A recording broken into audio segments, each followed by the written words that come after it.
Alhamdulillah. Saya dari tadi belum salam kayaknya sama ibu-ibu nih.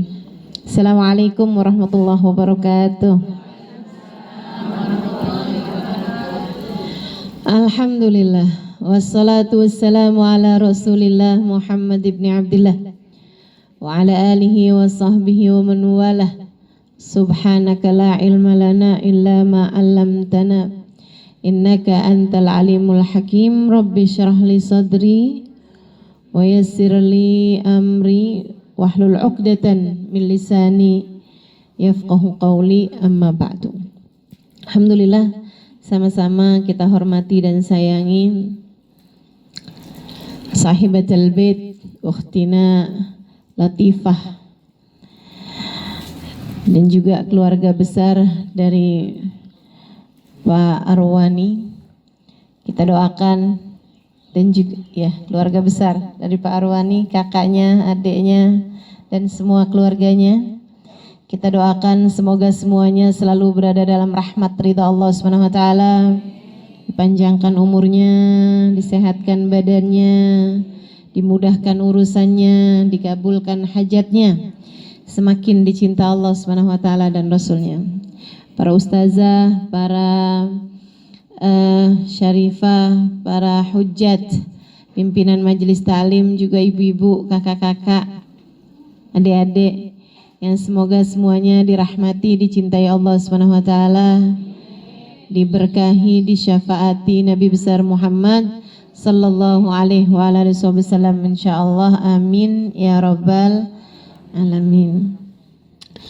Ibu-ibu, teman-teman saya sekalian yang saya muliakan, hari ini kita diundang sahibatul bait untuk juga membaca tahlil ya, karena kematian seseorang. Dan memang kabar kematian seseorang yang belakangan 2 tahunan ini nih banyak banget kita dengar. Betul Ibu ya? Sampai ada waktunya kayaknya tuh masjid-masjid tuh akrab banget sama panggilan inna lillahi wa inna ilaihi raji'un. Ini memberi pelajaran kepada kita tentang kematian yang sangat begitu dekat. Akrab ghaibin yuntadhar, kata Nabi Muhammad alaihi wasallam. Al maut akrab ghaibin yuntadhar. Kematian adalah perkara gaib yang paling dekat sama hidup seseorang. Betul nggak Bu? Al mautu agrab min ahadikum min syiraki na'lih, kata Nabi Muhammad sallallahu alaihi wasallam dalam hadis yang lain. Kematian itu lebih dekat dengan seseorang dari kalian daripada sendal ama pasangan sendalnya. Ini sendal nih kalau jalan, satu jalan, satu lagi jalan, satu jalan, satu lagi jalan. Kita tuh sama kematian kita kayak gitu. Kita sama kematian kita seperti itu. Bu, mohon maaf untuk nggak foto ya Bu ya. Iya. Yang tadi foto dihapus aja. Saya soalnya kalau di luar pakai cadar. Ini sekarang saya buka di sini biar ibu-ibu tahu sama saya. Biar ibu-ibu lihat ya kan. Daripada saya harus pakai cadar karena saya takut difoto. Kan mendingan ibu-ibu jangan foto. Baik ibu-ibu sekalian, jadi kata Nabi Muhammad akrab ghaibin yuntadhar. Kematian itu dekat sama kalian daripada sendal sama sepasang sendalnya. Kita jalan, kematian nyusul. Kita jalan, kematian nyusul. Nggak ada siapapun yang bisa lari dari kematiannya. Nggak ada siapapun bisa lari dari kematiannya. Sebagaimana nggak ada siapapun mati kalau enggak ditakdir sama Allah Subhanahu wa taala. Bahkan yang udah bunuh diri sekalipun Bu, kalau Allah nggak tentukan dia mati, nggak jadi mati. Ada tuh waktu itu orang siap-siap bunuh diri di rel kereta api. Kereta apinya sempet ngerem. Jadi berhenti di depan dia hanya kurang 2 cm apa 3 cm aja di depan dia. Jadi udah siap-siap mati nih. Keretanya berhenti 3 cm di depan dia, Masya Allah, nggak jadi mati deh. macam-macam ya. Jadi apapun kalau nggak waktunya mati nggak bakalan mati. Dan kalau udah waktunya mati, mau fi burujim musyayyadah sekalipun bakalan datang kata Allah. Di istana benteng yang paling kuat sekalipun, malaikat maut bakalan tembus juga. Nggak ada ceritanya kita bisa lari dari yang namanya kematian. Kalau udah waktunya mati, mati juga, mau ada di mana juga kita tempatnya. Maka ibu-ibu sekalian, karena kematian ini pasti, maka Bu siap-siapnya juga mestinya pasti. Betul nggak? Nggak masalah di tempat mana kamu mati, nggak masalah itu Bu. Nggak terlalu masalah di tempat mana kamu mati, nggak terlalu masalah. Jadi Bu nggak usah doa terlalu banyak-banyak tentang urusan ibu pengen mati di mana gitu, nggak usah. Misalnya gitu ya, ya Allah pokoknya saya mau matinya mau di atas tempat tidur gitu, itu nggak usah. Atau ibu pengen matinya di mana gitu, ya Allah saya pengen matinya di Mekah gitu kan. Nah, jangan Bu, repot keluarganya, kesian pengen ziarahnya jauh, ya kan.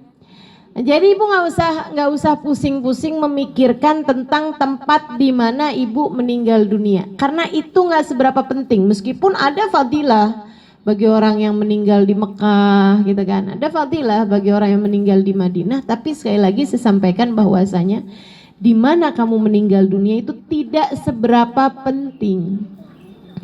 Kapan kamu meninggal dunia, harinya apa, waktunya apa, itu juga nggak seberapa penting. Meskipun ada fadilah untuk orang yang meninggal hari Jumat, gitu kan ya. Ada fadilahnya ibu-ibu sekalian, ada fadilahnya untuk orang yang meninggal hari Senin, karena Nabi Muhammad meninggalnya juga hari Senin, kan gitu ya Bu ya. Ada fadilah untuk orang yang meninggal hari Jumat, bebas dari azab kubur, tuh ada.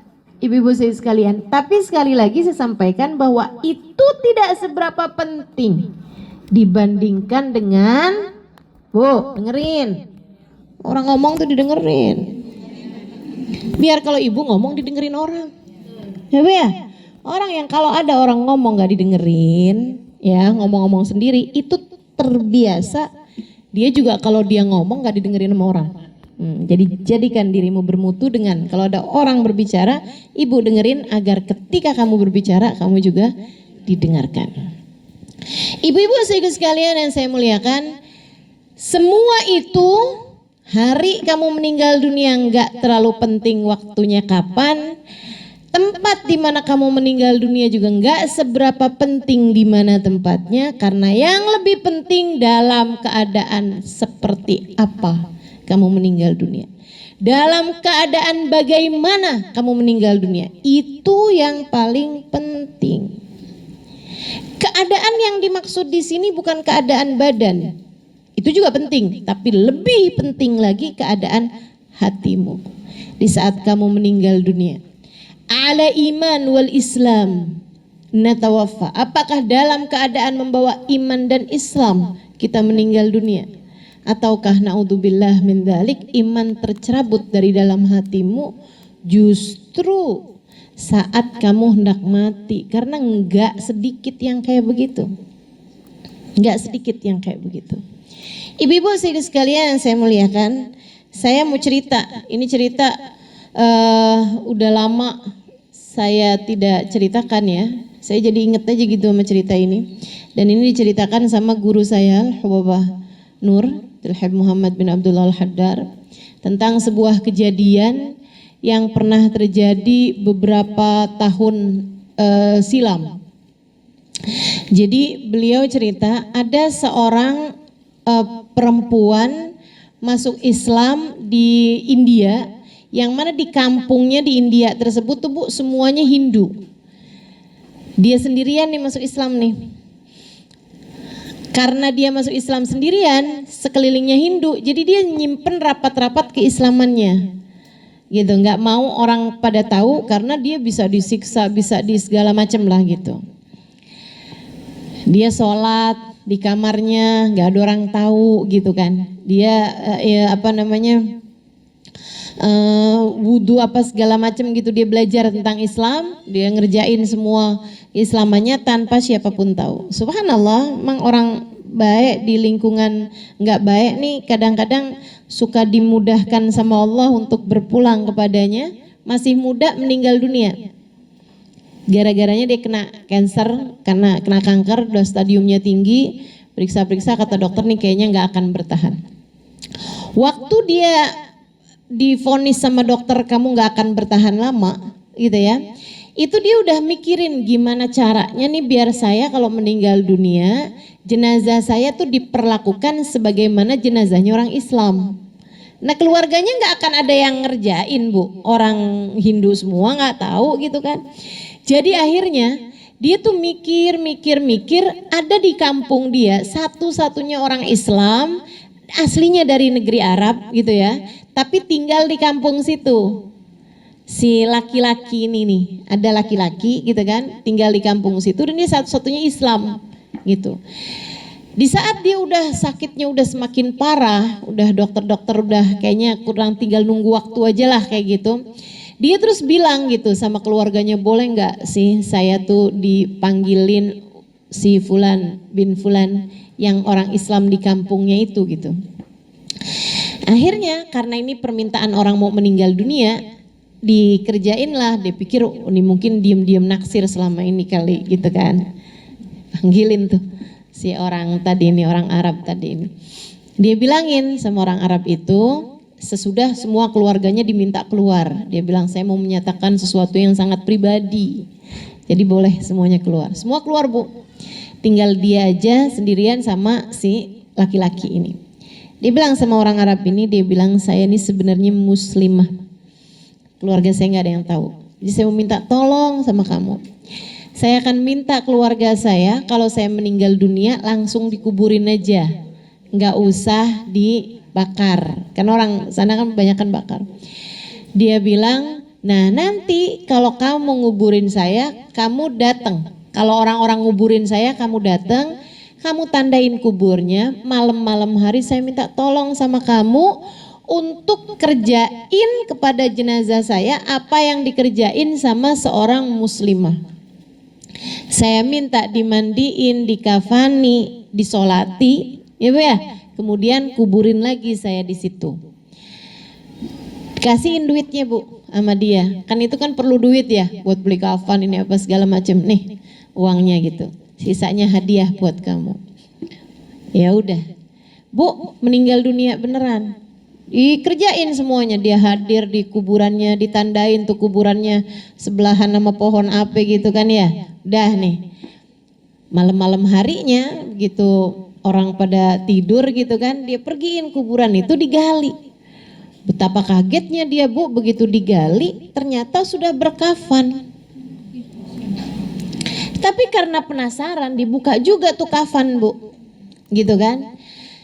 Karena dia ngerasa dia harus ngerjain amanat dari temennya, jadi dia buka juga tuh kafan. Bu, ternyata di dalamnya bukan perempuan yang meninggal dunia itu, tapi seorang laki-laki jenggotan, brewokan gitu kan.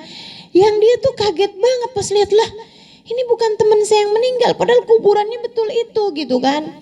Jadi akhirnya dia ikat lagi tuh jenazahnya, dimasukin lagi ke kuburan tersebut, tapi dia ambil kain terakhir. Jadi kan orang dikafanin itu kan beberapa lapis kain ya. Kain yang paling luar tuh diambil sama dia, kemudian sisanya itu yang lain-lain semuanya dibalikin lagi, kuburin lagi. Bingung, gimana nih cara saya jalanin amanatnya temen saya, padahal itu kuburnya bener, udah tandanya bener, ininya semuanya bener, kok bisa yang meninggal dunia di situ kok malah laki-laki, brewokan pula gitu. Di kampungnya tuh padahal kayaknya nggak ada yang tampangnya kayak gitu, kayak model-model bukan orang situ gitu. Jadi karena penasaran tuh kain kafan yang paling ujung itu sama dia dilipat, terus dia simpen aja gitu. Beberapa bulan kemudian dia haji, pergi haji. Karena memang jadwal dia hari haji, maksudnya dia memang berencana untuk haji gitu. Jadi tahun itu dia berangkat pergi haji, Bu. Si kain itu karena dia penasaran, kemana-mana dia bawa. Siapa tahu nih dia bisa dapat jawabannya gitu. Subhanallah, kemana-mana dia bawa tuh kain. Satu hari emang Allah lagi mau ngasih pelajaran. Waktu dia lagi ada di Mekah, habis dia ngerjain ibadah haji, ada orang deketin dia. Seorang pemuda lah gitu, umur-umuran 20-an tahun sekian. Dia deketin gitu, terus dia bilang gitu, "Pak, maaf nih Pak, itu Bapak bawa-bawa kain itu mulu, kain apaan sih itu Pak?" Dia bilang, "Oh iya, ini kain kafan." "Kok mirip banget ya Pak sama kain kafan yang saya pakai buat nguburin bapak saya." Oh, ini dia nih jawabannya nih.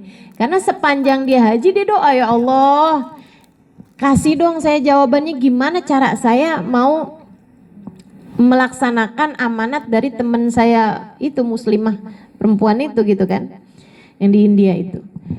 Jadi akhirnya dia bilang gitu, "Oh Bapak kamu meninggal dunianya kapan?" Dibilangin waktunya, harinya pas persis sama meninggalnya si perempuan tadi itu. Jadi dia bilang, "Bapak kamu orang mana?" "Orang sini Pak, kami Pak, orang Mekah. Kain kafan itu nggak umum dipakai. Tapi saya memang sengaja beliin kain kafan itu waktu bapak saya meninggal dunia, agak beda memang."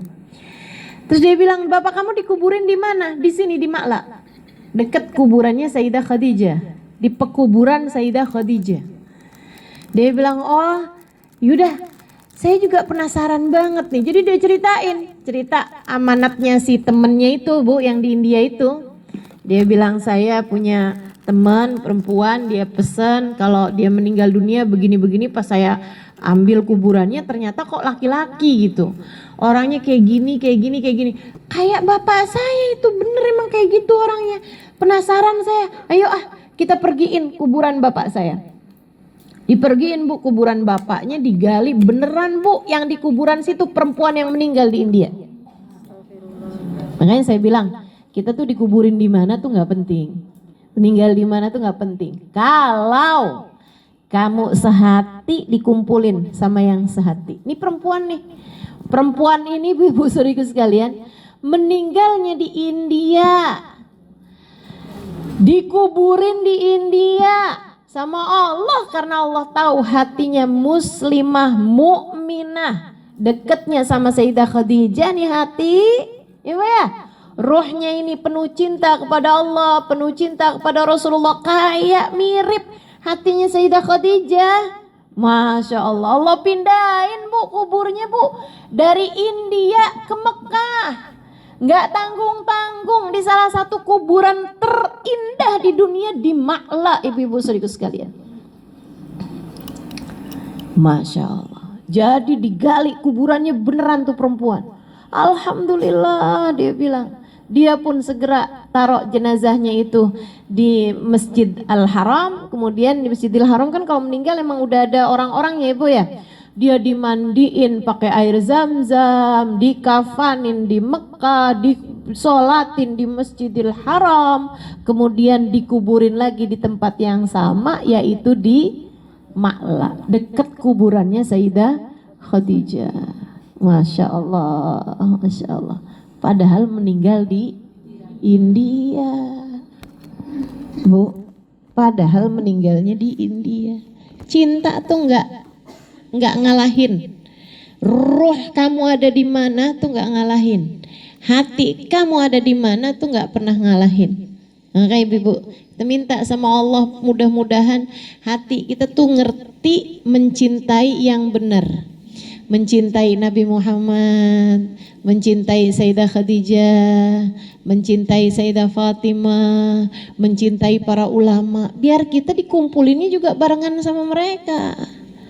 Sebab yuhsyarul mar'u ma'aman ahab, orang tuh gimana-gimana dikumpulinnya sama yang dia cinta. Gitu. Nah itu yang mudah-mudahan terjadi sama kita. Yang kesianan si bapak nono. Betul nggak? Yang kesian si bapak itu tuh tinggal di Mekah, meninggal di Mekah, Dari tinggal sampai meninggal di Mekah. Ya Bu ya? Dikafanin dari kain dari Mekah, disolatin di Masjid Al-Haram, dikuburin di Ma'la, sama Allah dipindahin ke India barengan sama orang-orang Hindu. Nasib bener dah. Kenapa tuh si bapak itu? Jadi ditanyain kepada istrinya. Kan biasanya kan yang paling tahu tuh kan istri. Tanyain istrinya, suami kamu tuh dulu gimana gitu. Suami saya tuh sebenarnya orang bener loh. Dia sholat, dia ibadah, tapi si emang, nih dengerin. Dia tuh kan kehidupannya biasa-biasa aja gitu. Nggak punya air panas di kamar mandi. Dia bilang mohon maaf kalau habis berhubungan intim malam-malam hari pas musim dingin, suaminya suka ngomong kayak gini, enak ya jadi orang Hindu kalau habis beginian kagak pakai mandi. Gitu doang loh padahal.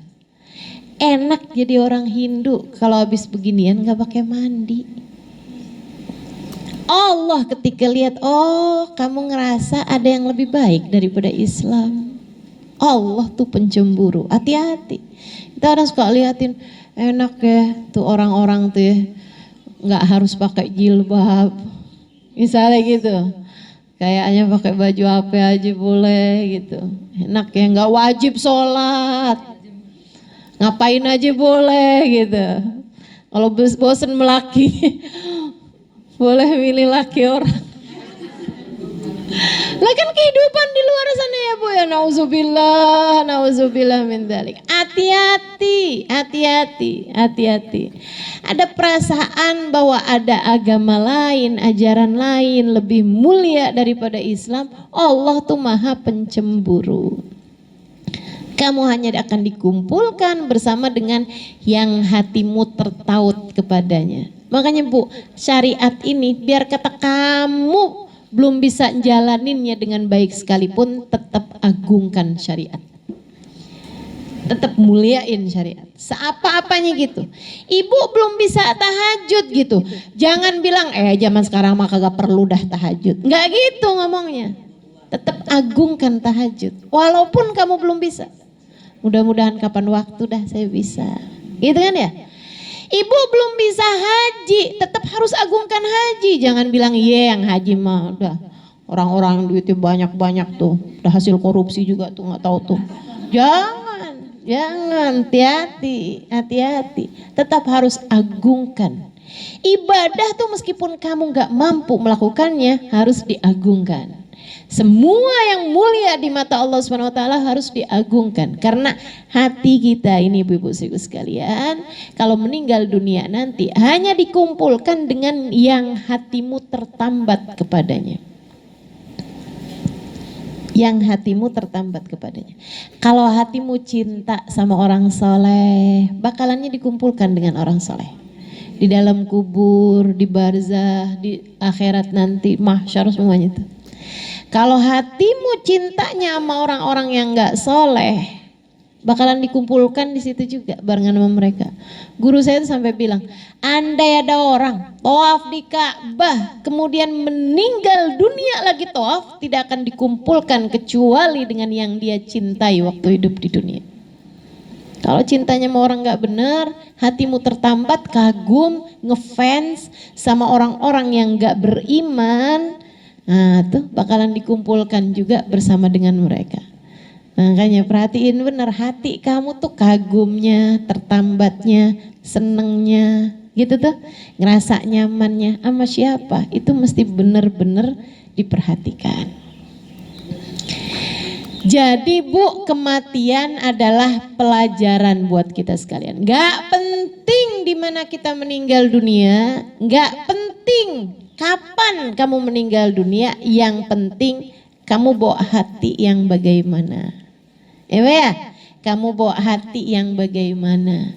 Hatimu penuh cinta kepada Allah, hatimu penuh cinta kepada Rasulullah, hatimu penuh cinta kepada para ulama-ulama, kamu bakalan dikumpulkan bersama dengan mereka. Hatimu cinta kepada orang-orang saleh, kamu juga akan dikumpulkan bersama dengan mereka. Tapi begitu hatimu kosong dari rasa cinta kepada orang yang benar, maka naudzubillah min dzalik, kamu hanya akan dikumpulkan bersama dengan mereka juga. Dan Bu, kalau bicara tentang kepada siapa hati harus tetap tertambatkan, ya yang kira-kiranya bakalan paling bisa nyelamatin kita. Kalau bicara tentang manusia ya Bu ya, yang paling bisa nyelamatin kita, nolongin kita siapa? Nabi besar Muhammad. Makanya saya sering bilang di majelis-majelis yang saya isi, saya sering bilang jangan berani mati kalau belum punya rasa cinta sama Nabi. Jangan berani mati kalau belum punya rasa cinta sama Nabi. Kamu belum punya asuransi, kamu belum punya garansi, kamu belum punya jaminan kalau kamu mati belum punya rasa cinta sama Nabi. Gitu. Jangan berani mati. Kita juga emang gak berani mati Ustaz. Cuman kan kematian datangnya bisa kapan aja. Nah itu dia masalahnya. Kalau kamu merasa belum punya rasa cinta sama Nabi, buruan dicari, buruan diusahakan rasa cinta kepada Nabi Muhammad SAW itu. Cari tahu lebih banyak, dengerin lebih banyak kisah tentang Nabi Muhammad. Ibu-ibu sekarang ini kan kalau mau dengerin kajian gampang banget, gak kayak dulu Bu. Ibu bisa buka YouTube, ibu bisa buka TV, cari yang memang kajian-kajian berisi tentang Nabi Muhammad SAW. YouTube sekarang udah hampir di handphonenya ibu-ibu ada YouTube-nya tuh. Cari kisah-kisah yang menceritakan tentang Nabi Muhammad. Ada, saya aja punya banyak tuh di YouTube saya tuh. Ibu ya, ada banyak kisah-kisah tentang para sahabat Nabi Muhammad, pertemuannya dengan Nabi Muhammad kayak gimana. Tuh ada banyak kisah-kisahnya. Ibu iseng-iseng daripada dengerin yang gak benar, daripada nonton yang gak benar, mendingan ibu-ibu dengerin. Biar nambah cinta ibu-ibu kepada Nabi Muhammad. Kalau udah orang punya cinta sama Nabi Muhammad, Bu, kematian itu bukan lagi sesuatu yang menakutkan baginya. Bagi pecinta Nabi Muhammad, kematian adalah pesta. Bagi pecinta Nabi Muhammad, kematian adalah undangan yang paling dia tunggu selama ini. Kapan nih waktunya? Kapan nih waktunya? Ibu-ibu sekalian yang saya muliakan, para sahabat Nabi Muhammad tuh Bu, begitu ditinggal wafat Nabi Muhammad, cita-cita mereka satu, mati. Cita-citanya mati. Kenapa? Sebab mati adalah kebersamaan dengan sang kekasih, Nabi besar Muhammad SAW.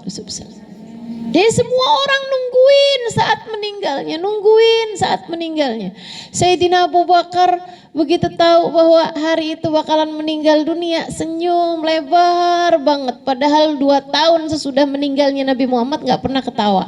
Pagi hari itu ketawa. Habisnya nanya Aisyah, ayyu yaumin hadza, terbaring sakit berapa hari. Tanya, hari apaan nih Aisyah? Aisyah bilang, ini hari Senin ayah. Ketawa, senyum lebar banget, ketawa enak banget gitu, kayak yang lagi seneng banget gitu. Seneng banget ketawa, sampai anaknya bilang gitu, ma'adhaka ya walidi, ayah ketawa kenapa ya? Kayak seneng banget gitu ya, kenapa? Kata ayahnya, ya Allah nak, nih hari ayah tunggu-tunggu banget nak. Nih hari bakalan jadi hari perjumpaan ayah sama Nabi Muhammad. Nabi kan meninggalnya hari Senin. Nih hari Senin nih kayaknya hari ini nih, ya Allah, alhamdulillah. Datang juga nih hari, alhamdulillah, alhamdulillah. Siang harinya beliau meninggal dunia. Ibu-ibu saudaraku sekalian yang saya muliakan, Sayyidah Fatimah, begitu ayahnya meninggal dunia, ayahnya ngabarin kan, Fatimah nih kayaknya ayah udah mau meninggal nih nak. Sebenarnya Jibril tuh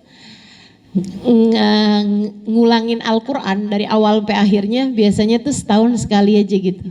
Baca Al-Quran Nabi Muhammad barengan sama malaikat Jibril tuh setahun sekali. Dibilang nih tahun nih 2 kali nih. Nih ayah rasa nih hari nih.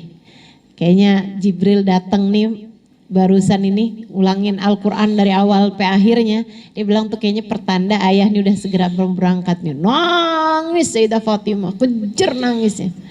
Habis itu dibisikin lagi. Bisikin lagi, Sayyidah Fatimah ketawa, senyum gitu. Ya udah deh, nggak apa-apa. Gitu kesannya.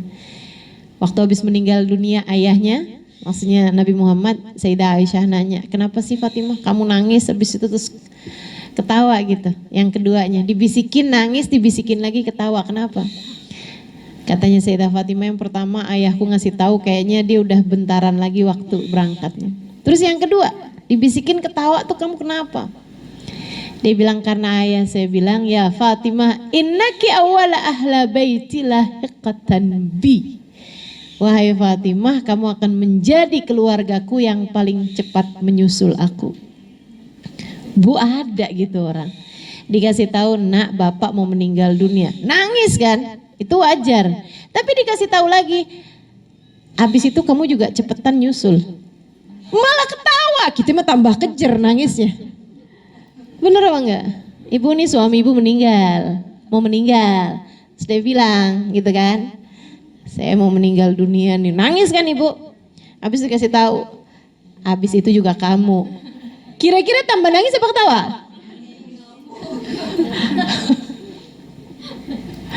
Masya Allah. Ini Sayyidah Fatimah begitu dikasih tahu, innaki awala ahli baiti lahiqatan bi, langsung senyumnya lebar banget. Kenapa gitu? Karena Sayyidah Fatimah nggak bisa membayangkan dunia tanpa Nabi Muhammad. Jadi begitu dibilangin, kamu juga nggak lama lagi Fatimah. Alhamdulillah, berarti nggak lama pisahnya sama Nabi Muhammad. Nggak lama, nggak barengan sama Nabi Muhammad. Jadi udah tuh, Sayyidah Fatimah nungguin aja. Habis Nabi Muhammad meninggal tuh nungguin sebulan, kok belum datang-datang juga. 2 bulan, 3 bulan. Oh, Sayyidah Fatimah isinya sawamah qawamah. Siang puasa, malam ibadah, terus gitu.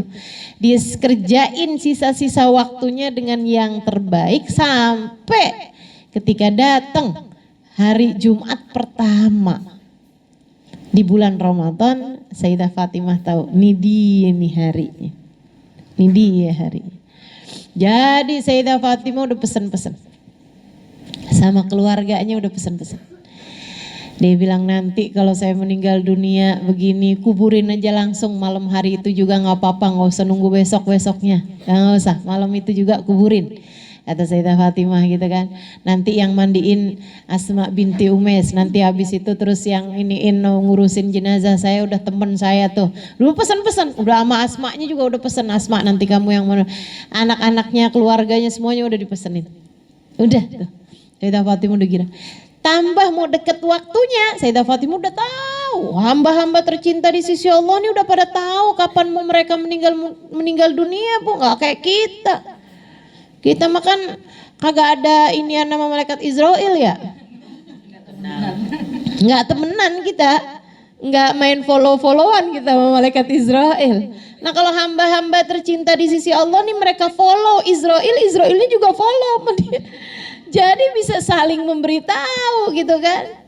Jadi Sayyidah Fatimah udah paham nih kapan waktunya beliau mau meninggal dunia. Ibu-ibu sedikit sekalian mandi, rapi, bersih-bersih, sholat, ibadah pada Allah, meninggal dunia. Masya Allah, Masya Allah.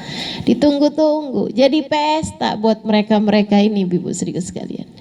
Jadi buat pecinta Nabi Muhammad, kematian itu setara pesta. Setara pesta. Sayyidina Bilal bin Rabah lagi sakaratul maut, istrinya teriak-teriak, wa karba, duh Bilal kesiannya. Sayyidina Bilalnya juga teriak juga, wa tarabah. Alangkah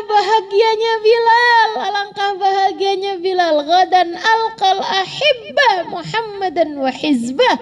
Besok hari Bilal sudah akan bersama kekasih hati Nabi Muhammad sallallahu alaihi wasallam. Hamba-hamba tercinta di sisi Allah Subhanahu wa taala. Itu kayak gitu ibu-ibu sekalian. Penuh cinta mereka kepada Nabi Muhammad, maka saat meninggal dunianya, nggak akan jadi hal yang menyedihkan buat mereka. Ustazah ceritanya orang dulu mulu, yang sekarang ada nggak Ustazah? Cinta menabi, terus akhirnya jadinya kematiannya juga bukan suatu hal yang menakutkan gitu buat dia. Ada Bu, belum lama nih kejadiannya, berapa tahun yang lalu lah gitu. Saya udah mulai ngajar-ngajar, ini cerita ada kaitan juga sama saya. Jadi ada satu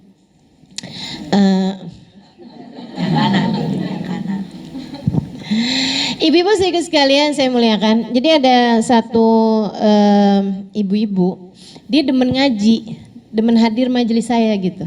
Lagi kalau bulan Maulid kan, aduh seneng bener dia. Hadir dengerin cerita tentang Nabi Muhammad, wah tambah hari tambah cinta, tambah hari tambah cinta gitu. Terus diajakin anaknya udah kerja gitu di perusahaan, kerja lah gitu ya. Akhirnya terus dia bilang gitu sama anaknya, nak ngaji yuk nak. Gua Ami saya kan sibuk gitu kan, kata anaknya. Ya kalau Sabtu Minggu kan kamu bisa, ayo gitu temenin mama. Enggak Ami, dia ngebayangin tuh yang namanya ngaji tuh kayak orang zaman dulu tuh suka disuruh ngaji gitu. Kayak gimana gitu dia ngerasanya gitu. Nah itu si ibunya bilang gitu, ustadzanya masih muda loh nak. Gitu, ustadzanya kayak gak jauh juga dari kamu umurnya palingan gitu kan.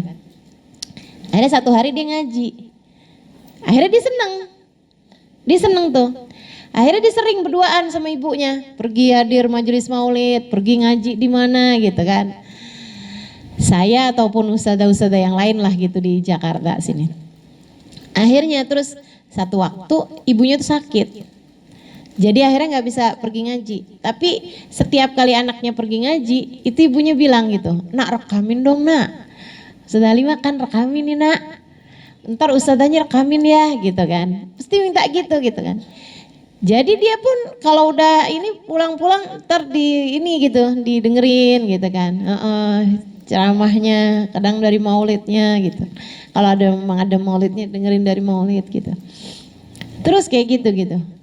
Satu hari Bu, ibunya tuh bilang gitu, nak sesudah sakit berapa lama ya, cukup lama gitu. Ibunya bilang, pas lagi kumpul semua tuh anak-anaknya, ibunya bilang, kumpulin anak-anak gitu. Yuk kita baca maulid. Kumpulin tuh anak-anaknya, yang laki-laki apa semuanya juga suruh datang ke rumah. Ibunya bilang, mari kita baca maulid gitu. Terus anak-anaknya bilang, gak pada bisa baca maulid gitu kan. Kata ibunya bilang, ya udah gak apa-apa kita setelin aja. Setelin pas pembacaan maulid yang biasa dihadirin gitu. Nah si anaknya suka ngerekam gitu kan. Akhirnya disetelin, saya nggak tahu tuh grup mana tuh yang disetelin,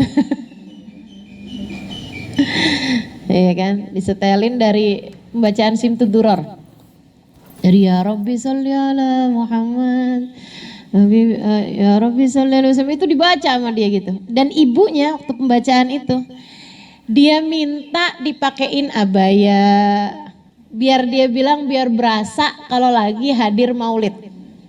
Gitu, mau udah ya Allah nak, mau ini nak pengen yuk gitu kan. Udah lama mama memang terbaring tempat tidur biasanya juga gitu kan. Mama nggak apa-apa udah bajunya gini aja nggak mau, pokoknya mama minta dipakein serius gitu kayak hadir majelis gitu.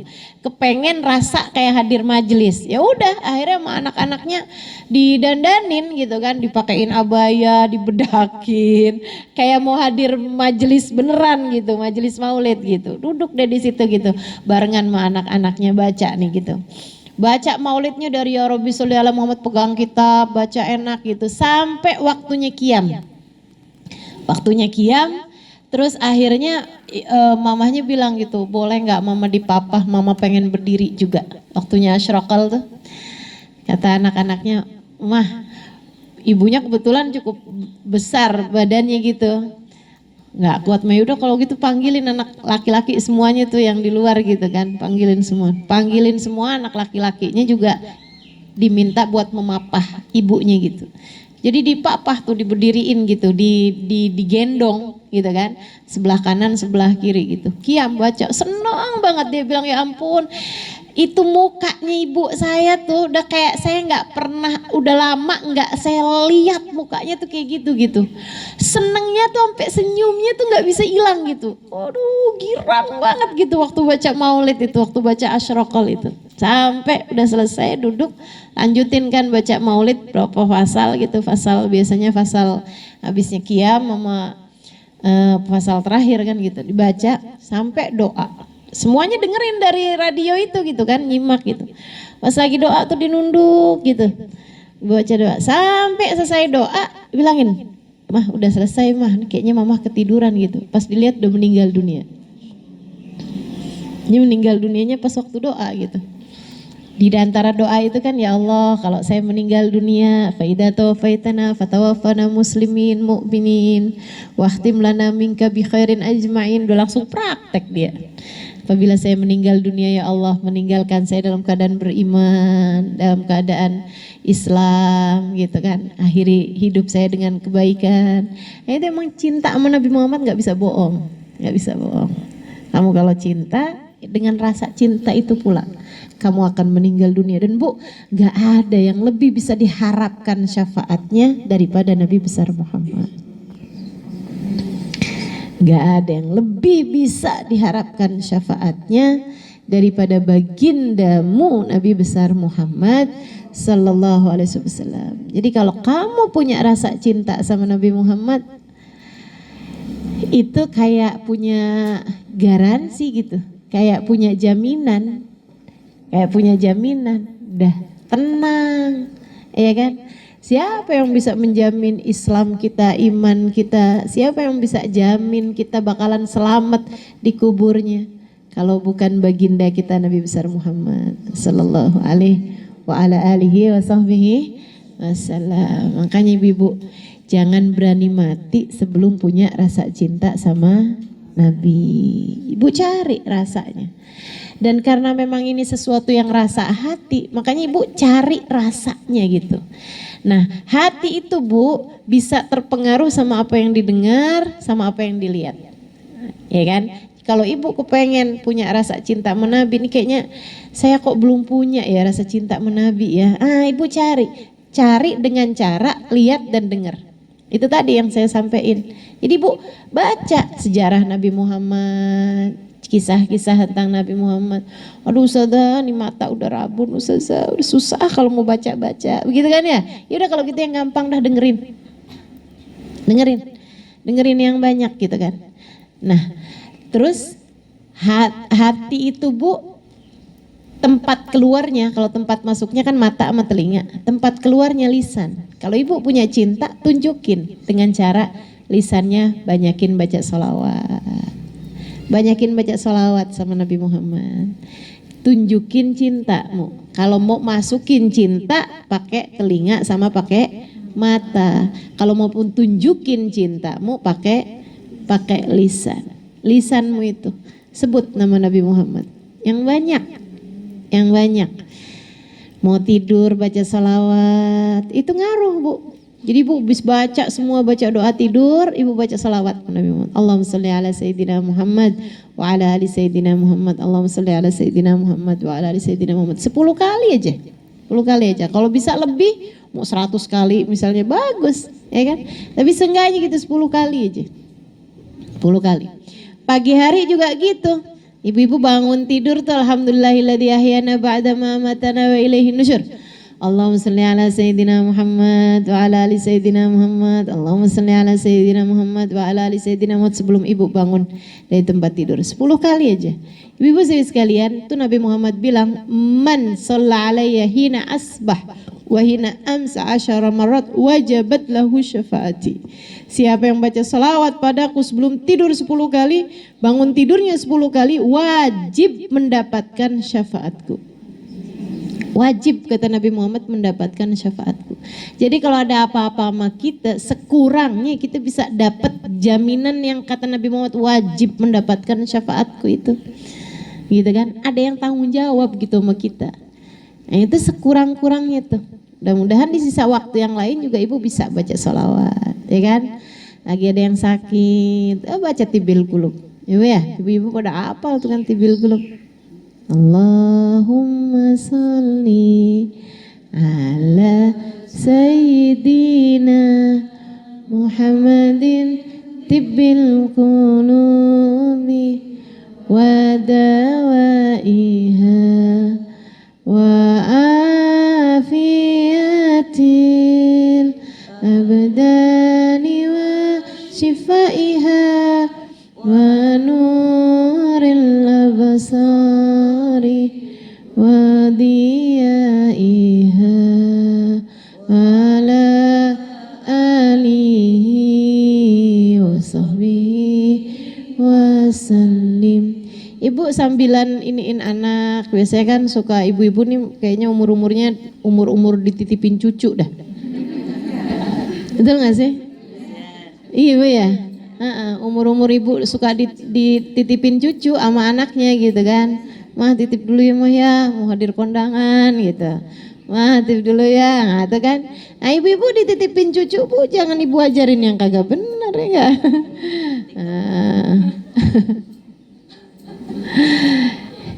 Ajarinnya baca sholawat Bu, gitu kan. Ibu sering-sering baca, itu ngaruh.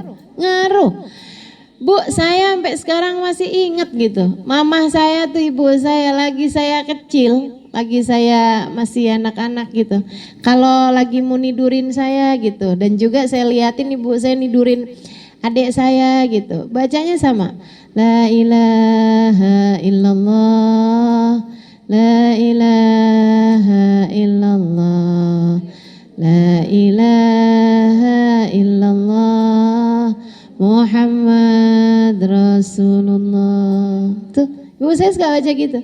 Atau kalau enggak gini, la ilaha illallah, la ilaha illallah, Muhammadur Rasulullah, Halimah waliullah gitu.